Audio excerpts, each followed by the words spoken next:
ایک رو اور چلی ہوئی ہے آج کل ان کا گالیاں دینے کی، اور میں ان کے متعلق بتاتا ہوں۔ حضرت مسیح موعود علیہ السلام کو جو لوگ گالیاں دیتے ہیں ان کو کوئی حیا نہیں ہے، کیونکہ حضرت مسیح موعود علیہ السلام کی ساری عمر حضرت اقدس محمد مصطفیٰ صلی اللہ علیہ وسلم کی مدح سرائی میں گزری ہے، اور ایسا کلام ہے آپ کا کہ روحیں وجد کر اٹھتی ہیں۔ بڑا ہی بد نصیب اور بدبخت انسان ہوگا جو مسیح موعود کو گالیاں دینے میں اپنے آپ کو اپنی زندگی ضائع اور باطل کر دے۔ تو یہ تو حضرت اقدس مسیح موعود علیہ السلام پر یہ گند بکنے والے لوگ جو ہیں ان کو میں بتاتا ہوں کہ حضرت مسیح موعود علیہ السلام کی ساری زندگی قرآن اور حضرت محمد مصطفیٰ صلی اللہ علیہ وسلم کے عشق میں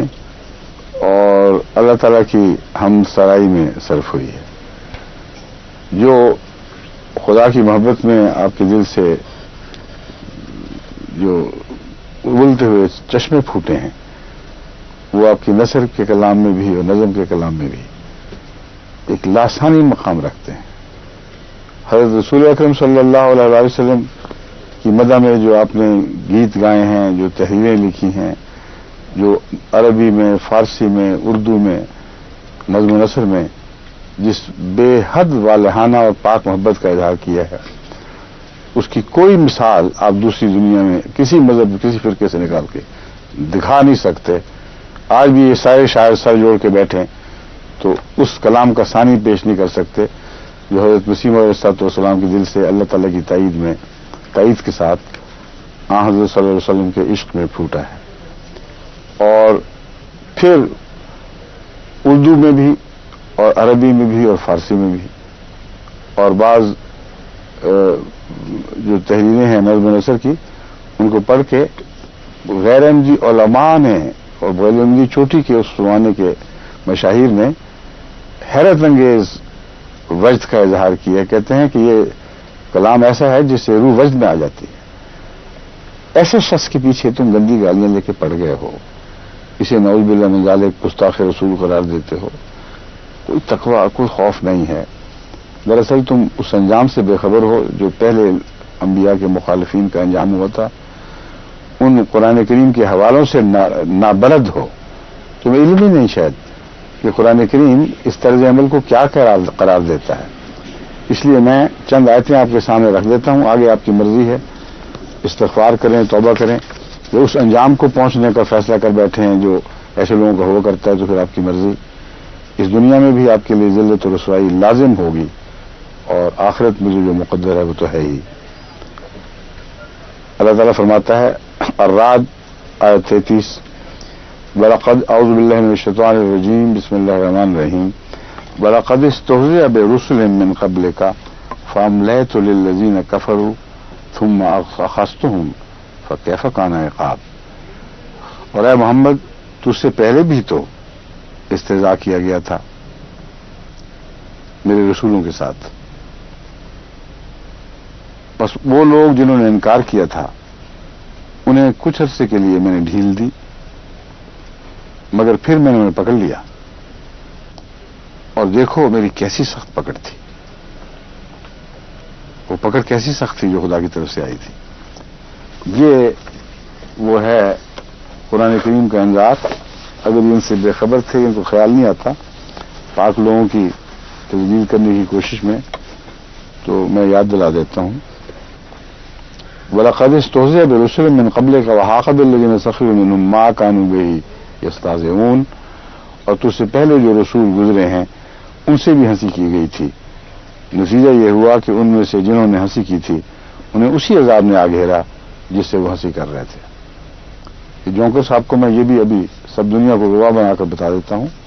کہ ایسا واقعہ حضرت مسیح علیہ السلام کے معاملے میں بھی ایک بار نہیں بارہا ہو چکا ہے۔ ایک مولوی جو بڑی شوخیاں کیا کرتا تھا اور یہی بات دہرایا کرتا تھا بار بار کہ نعوذ باللہ من ذالک اپنے بدبخت الفاظ میں کہ مرزا نے ٹٹی میں جان دی تھی۔ وہ چلتے ہوئے چنیوٹ کی بدرو میں جس کا اوپر سے ڈھکنا اٹھا ہوا تھا اس میں جا گرا اور سارے شہر کی ٹٹی میں ڈوب کے مرا ہے۔ اس کا انجام ہمیشہ کے لیے اس کے جھوٹے اور گندے ہونے پر گواہ بن گیا اور مسیم علیہ السلام کے حق میں آپ کی صداقت کی گواہی دے گیا۔ ایک برما میں مولوی ہوا کرتا تھا، اور وہ یہ اعلان، بڈھا مولوی لیکن کوئی خدا کا خوف نہیں، یہ اکثر کو ہوتا ہی نہیں ان کو، وہ اعلان کیا کرتا تھا کہ میں گواہ ہوں کہ میرے صاحب ایک آنکھ سے کانے تھے، ان کی دائیں آنکھ نہیں تھی،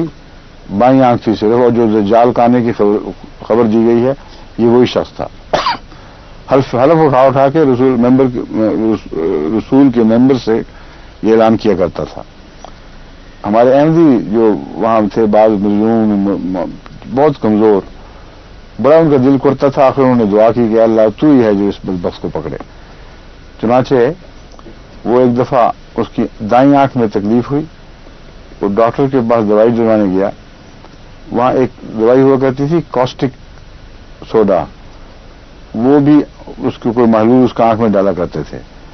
اور ایک کاسٹک اصل تیزابی چیز ہے یا وہ ہے الکلی کا معلوم مجھے یاد نہیں،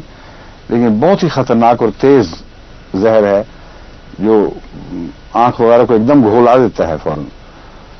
تو کمپاؤنڈر نے غلطی سے وہ زہریلا کاسٹک دے دیا، اور وہ جب آنکھ میں پڑا ہے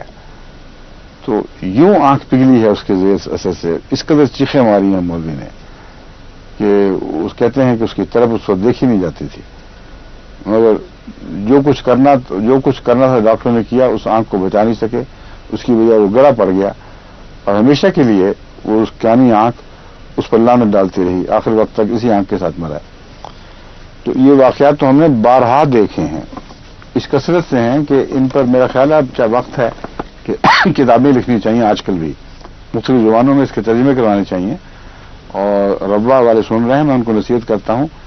کہ مستند واقعات ہمارے دور میں بھی بہت ہوئے ہیں۔ میں نے وقف جدید کے زمانے میں بھی ایک دفعہ ریکارڈ شروع کروائے تھے، احمدیوں پر ظلم کرنے والوں کے بد انجام، اور جیسا کہ وہ احمدی کو صف میں لپیٹ کر جلا کر دھواں دینے والے کو کا سارا خاندان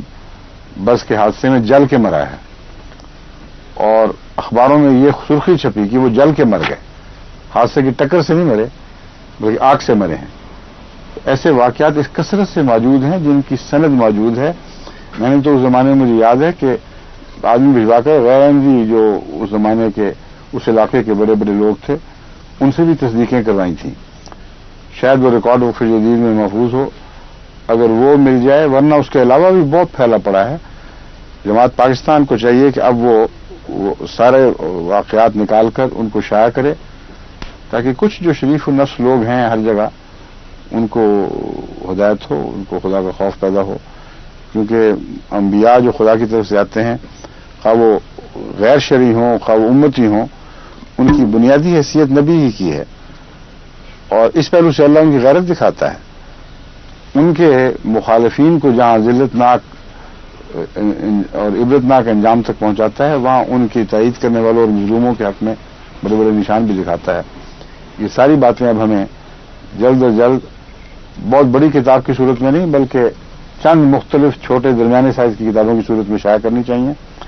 اور ان کے سب دنیا میں ترجمے کیے جائیں، اور کچھ واقعات یہاں